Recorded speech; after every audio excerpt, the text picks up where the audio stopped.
खबर जो निष्पक्ष है, खबर जो निडर है, खबर जो उठाती है आपकी आवाज, खबर 7C, खबर जो सच है।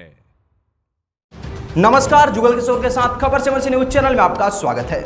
आइए देखते हैं यह रिपोर्ट। सोमवार को भारतीय किसान यूनियन लोक शक्ति के पदाधिकारी व कार्यकर्ता राष्ट्रीय महासचिव उस्मान अली पासा के नेतृत्व में कलेक्ट्रेट रामपुर परिसर में एकत्रित हुए और चावल पर लगाए गए निर्यात शुल्क हटाने तथा प्रदेश को सूखाग्रस्त घोषित करने की मांग को लेकर केंद्र सरकार के विरुद्ध जोरदार नारेबाजी करने के बाद प्रधानमंत्री को संबोधित ज्ञापन नगर मजिस्ट्रेट को सौंपा। इससे पूर्व किसानों को संबोधित करते हुए राष्ट्रीय महासचिव उस्मान अली पासा ने कहा कि केंद्र तथा राज्य सरकारें किसानों को बर्बाद करने के तरीके ईजाद कर रही हैं, क्योंकि पूरा प्रदेश सूखे हैं और कहीं कहीं बाढ़ से प्रभावित है, जिससे धान की पैदावार काफी ज्यादा प्रभावित हुई है। लेकिन जैसे ही धान की फसल उठी और निर्यातकों ने उसका निर्यात करना शुरू किया, सभी केंद्र सरकार ने 20% निर्यात शुल्क लगा दिया, जिससे निर्यातकों ने अपने हाथ खड़े कर दिए और धान के दाम एकदम से 50 से 700 रुपए प्रति क्विंटल तक गिर गए। पहले से ही किसान परेशान था, धान के दाम गिरने से किसान पूरी तरह बर्बाद हो जाएगा। लेकिन केंद्र तथा राज्य सरकारों को किसान की कोई फिक्र ही नहीं है। विधानसभा चुनाव 2022 में मुख्यमंत्री और प्रधानमंत्री ने चुनावी जनसभाओं में और भारतीय जनता पार्टी ने अपने घोषणा पत्र में वादा किया था कि जैसे ही सरकार बनेगी किसानों को मुफ्त बिजली दी जाएगी, लेकिन कई महीने बीतने के बाद भी किसानों को मुफ्त बिजली नहीं दी गई। उल्टा बिजली चेकिंग के नाम पर उनका उत्पीड़न ही किया जा रहा है, जिसका खामियाजा 2024 की लोकसभा चुनाव में भुगतना पड़ेगा।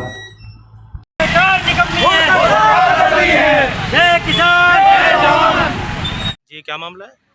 जी मामला यह है कि सरकार, चाहे केंद्र सरकार हो या राज्य सरकार हो, जब से इनका गठन हुआ है तो भारतीय जनता पार्टी की जब से केंद्र में सरकार आई है या उत्तर प्रदेश में सरकार आई है, नित नए वो कार्य मतलब कहते हैं कर रहे हैं ये लोग, जिससे किसान बर्बादी की तरफ जा रहा है और बर्बाद करना चाह रहे हैं किसान को।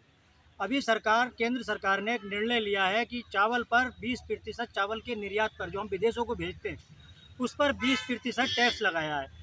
तो जैसे ही ये टैक्स लगाया गया है तो धान के दामों में एकदम गिरावट आ गई।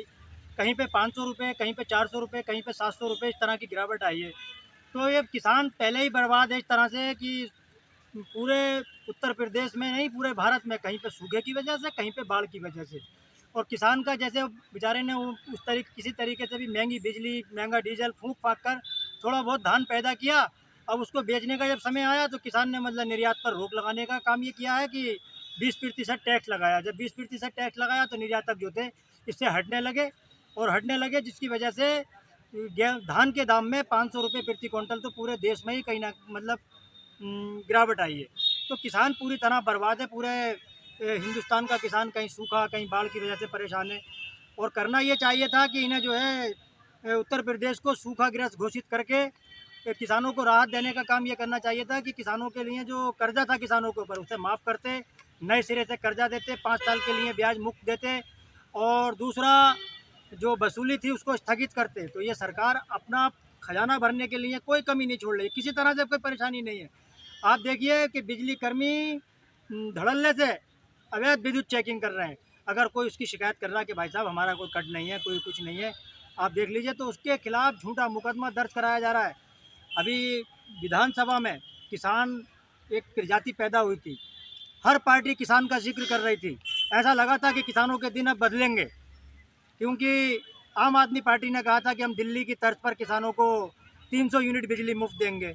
अखिलेश यादव जी ने कहा था कि हम किसानों को 300 यूनिट बिजली मुफ्त देंगे और बिजली के बिल दाम जो है उसके आधे करेंगे। और इसी और हमारे जो प्रदेश के मुख्यमंत्री है, उन्होंने, भारतीय जनता पार्टी ने अपना घोषणा पत्र बनाया था और घोषणा पत्र का नाम भी दिया था उन्होंने संकल्प पत्र। मतलब हम संकल्प लेते हैं कि अगर हमारी सरकार बनी तो हम किसानों को मुफ्त बिजली देंगे और घरेलू बिल जो है आधे कर देंगे। तो क्योंकि सबसे अच्छा सुझाव जो रखा था इस भारतीय जनता पार्टी ने रखा था और उसकी सरकार भी थी और सरकार बनने के चांस भी ज़्यादा थे, तो किसानों ने उस पर एक बार फिर से विश्वास किया और विश्वास करने के बाद में पूर्ण बहुमत से उत्तर प्रदेश में उनकी सरकार बनाई। लेकिन